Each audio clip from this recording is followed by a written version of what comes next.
Hey, welcome to my review of Foam Stars, the game that just came out on February 6th on PS Plus for free.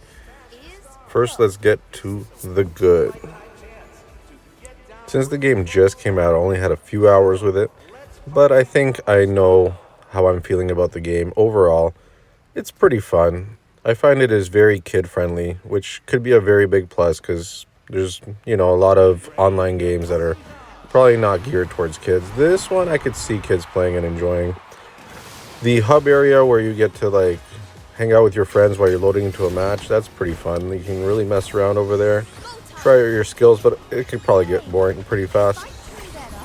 The rounds, on the other hand, are very hectic. As you can see in this video, it's a lot going on at once. It's very flashy, and that could be fun for some people. It also makes things go pretty quick, and it really makes just being aware of your surroundings a big positive. So if you're really good at managing a lot of things, you might enjoy this. If this overwhelms you, you may not. What's really cool is every hero has their own unique loadout, and they do have a very anime inspired look to them. Actually, when you do start the mission section, you do get a little anime to play, or at least I think it's kind of like an anime, at least the way it's animated, to show you how to, the whole story of the whole missions thing, where you're trying to protect the world from the foam bad guys. The last part of this video, you'll actually see that section of the gameplay. Because every hero is unique, you can only choose one hero per person. So you cannot have two of the same hero on the same team. This makes it a little bit more unique compared to other games where everyone has the same loadout. And each hero is customizable with things you unlock, but they don't really get stronger or weaker.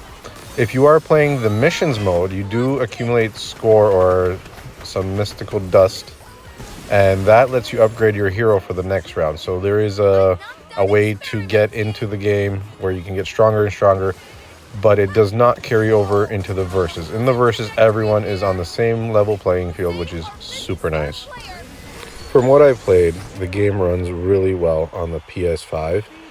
I have not tried the PS4 version, but the fact there is a PS4 version makes me think it'll run just fine, because it doesn't look too graphically intense. There's not that much going on the screen. It is a lot at once, but it isn't like a lot of different effects. It's a lot of the same in a small area, and it is, I think, simplistic. At least the foam is. It's not like a weird texture or anything. It's very simple. The way the foam builds up is not complex at all. It kind of just, the more you shoot in one spot, the higher the mound goes. Once it goes to a certain spot, it won't go any higher, and it doesn't spread out from that spot. You have to actually shoot from a different spot. So that is basically the way that works. At launch, this game came with a couple modes. There is Smash the Star, which is basically a deathmatch. You start playing deathmatch, and then one player gets to be the MVP of the team, and then you have to protect them. Once they get defeated, then your team loses. The other mode, which I found was a lot more fun, but not as engaging, was Happy Bath Survival. So Happy Bath Survival is a 2v2 in the arena with the other two players on the outskirts shooting foam into the arena. So everyone gets to do something while they're waiting, even though it's 2v2, and help their team. But it is the two main people inside. As you can see from this clip, I did very poorly with my teammate. We basically got destroyed really fast. But you can also see from the top, people are shooting into the arena, trying to help out. So you want to help your team so they can have more places to surf. And being on the outside, you do actually get different skills than you do in the arena. So your L1 and R1 buttons are doing different things, which makes it much more, it's more fun, because it gives you some other skills to do, and you can really change the course of the battle. However, the two people in the arena are the ones that are doing all the work, and that's where all the points are. So being on the outside doesn't give you that much advantage. And you do have these cannons that let you shoot across the other side of the map. So if the action moves very quickly, you can get into the cannon and move yourself to the other side to help your team. And also the bird's eye view of the whole map makes it really a good way to learn the maps very quickly. But yeah, it's a very fun mode. I would say it's a little bit more fun than Smash the Star, a little bit less hectic at the same time. The last mode is missions mode. There is one with the team of 4 players, which you get matchmaked into. And then there's solo ones. I haven't tried the solo ones. I've only tried the team ones. Between the rounds, you get to upgrade your guy using... They give you a couple choices, usually 3 choices, and you pick one. So either shoot faster, get a turret, or maybe even get more powerful or take less damage. It's fun. It's basic. The maps that I played were all square. You put the foam down, but every round it seems that the foam resets, so it's kind of annoying. They do need to do a little bit more with the maps or make the foam stay longer. But it's a fun mode, but it's nothing special. I think the versus modes are a little bit more fun. Now, unfortunately, I have to get to the bad, and I think there's more bad than good. The first bad thing about this game is that tutorial that they force you to do. It is super annoying. Every little thing you do, it stops, gives you more writing. And the annoying part is movement is...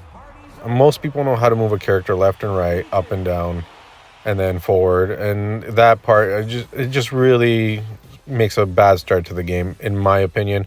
I'd rather they would have just skipped the tutorial or made it optional, because it really didn't add anything to it. The next thing that I wasn't really happy about was the rounds are very short. I mean, a couple rounds went a little bit longer, but they are so short, and the amount of rounds, I think, is the problem.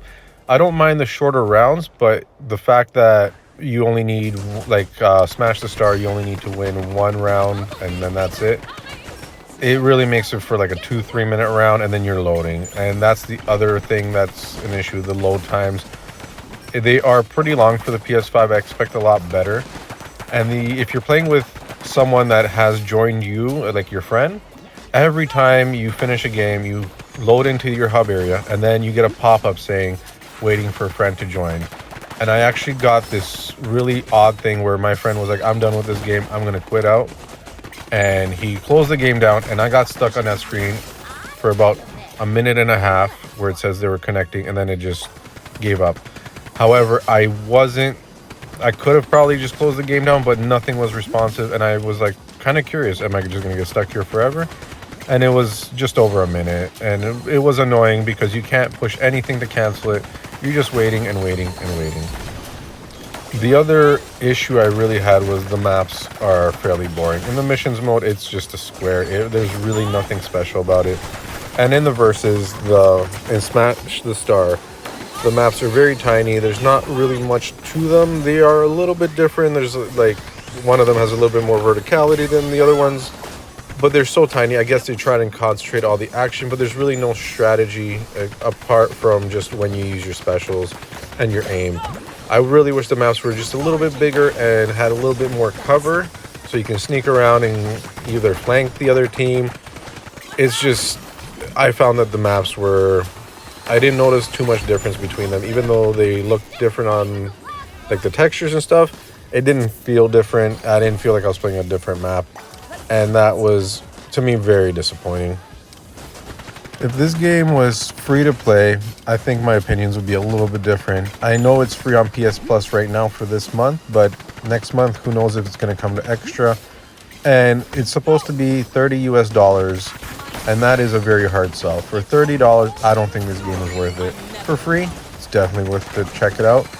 If this, what you're seeing on the screen, is something that you think you'll find interesting, it might be worth it to you, but I don't think for most people it will be. The fact that a game like The Finals, which is a free-to-play game with no pay-to-win mechanics, exists, it is really hard to recommend this game if you had to pay full price for it. If it's free, definitely check it out because there's no harm. I mean, you're already paying for the PS Plus service. You might as well use it. However, in the end, I do have to give this a rating of about 5 out of 10. I was thinking a little bit lower, but then I played a little bit more, and I did have some good moments.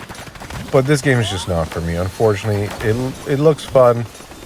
It looks hectic, but I can't really get into it. I'll probably hop in here and there, but it probably won't be a game I come back to much after this. It's just, right now I want to check it out, and I have my opinion on it. Hope you enjoyed this video. If you like it, please give it a like. If you don't like it, hit a dislike. And if you are so kind, please give me a subscribe. If not, just check me out once in a while. Anyways, thank you for watching, and have a good night.